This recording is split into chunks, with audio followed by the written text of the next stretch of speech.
So as we're working through from the ground up, we've gone from the soles of your shoes and now we're getting to the shoulders, but particularly in this piece, we're going to talk to you about how the arms behave. Someone very kindly said to me one day, I was on the golf course, I had a great pair of hands. It was a shame that my arms didn't work, but there we are. Let's get your arms working in this particular session. So if I go back to the simple concept of my body as the axle and my arms as spokes, this is initially the movement, okay? But somebody has glued these spokes together, so my arms are now related to each other and the grip becomes fundamental. You see, my palms are like hinge plates, and if they're neutral, they behave beautifully within the swing as the arms roll and rise over each other. If we corrupt the palms in any way, we do great damage to that. You know, it's so easy to twist and damage the behavior of the arms. So neutral grip is essential.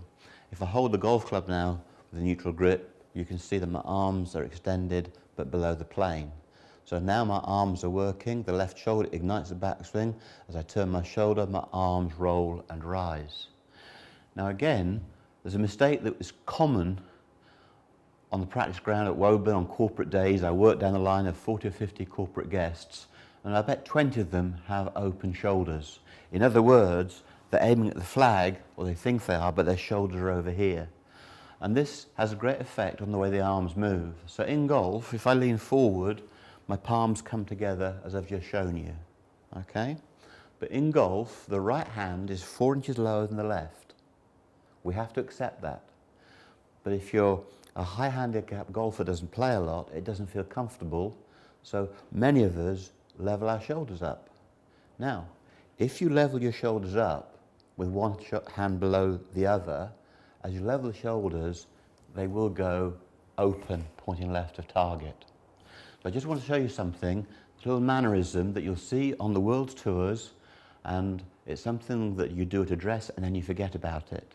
So let me put my arms out, I bring them together, palms neutral, and you can see my left arm is extended and so is my right arm. This is the attitude I want in the left arm. What I want you to do now is fold the right elbow down. You see that? So extend the arms, put the right hand below the left, but fold your elbow down. Now if the elbow folds, the shoulders are inclined and they are parallel to the target line. When you make your takeaway, the right elbow gets out of the way and the arms can make their journey. However, at a dress, if you get tense, if you lock the right arm, that's like a piston. It gets in the way of the backswing, it resists, it'll make you tilt and all sorts of things.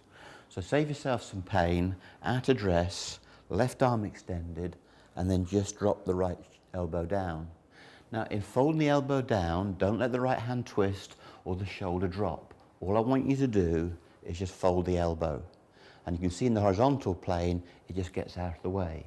If the right arm is high, it could take me above plane. So, looking down the line, in a high handicap, a level shoulders, my right arm is hiding my left. Watch on television, down the line, with the slow motion camera, you'll see the pros at a dress. You'll be able to see the top of the left forearm because the right elbow is folded down. If you can't see this forearm, then your shoulders are probably open.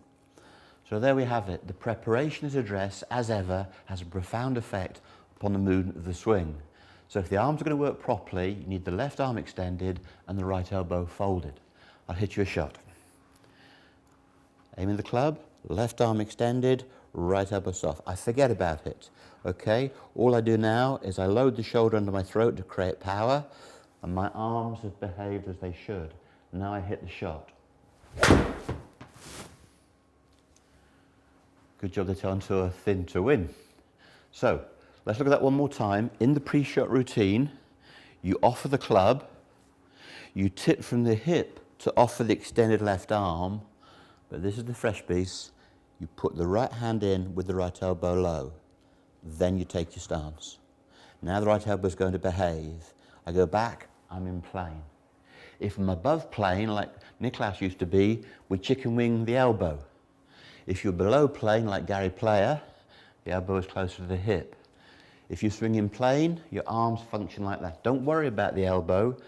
If you see it up there, it's because the shoulder turn wasn't correct. If you see it down here, again, the shoulder wasn't correct. If your posture's good and the shoulder hits the throat, you can assume that your arms and your elbow joints are going to work correctly.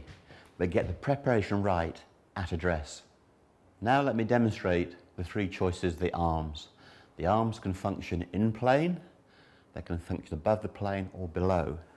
So through my pre-shot routine, off the club, present the left arm in line. And this is where the right elbow folding comes into its own, there.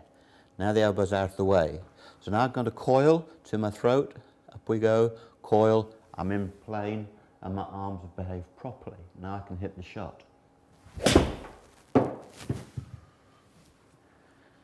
So that was a neutral plane. Now I'm going to hit your shot where I'm above plane. Okay, elbow folded, I'm going to go to plane, shoulder to throat. My arms are up over here, I'm above the plane. I can hit fade from there.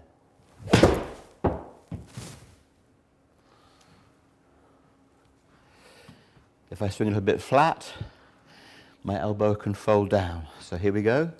This is left arm and shoulder to the throat. This is full plane, a bit below is flat. You can see that. Now hit the shot.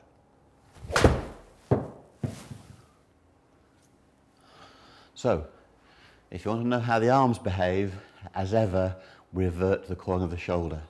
If the shoulder hits the throat, you can bet your bottom dollar that your arms are in plane.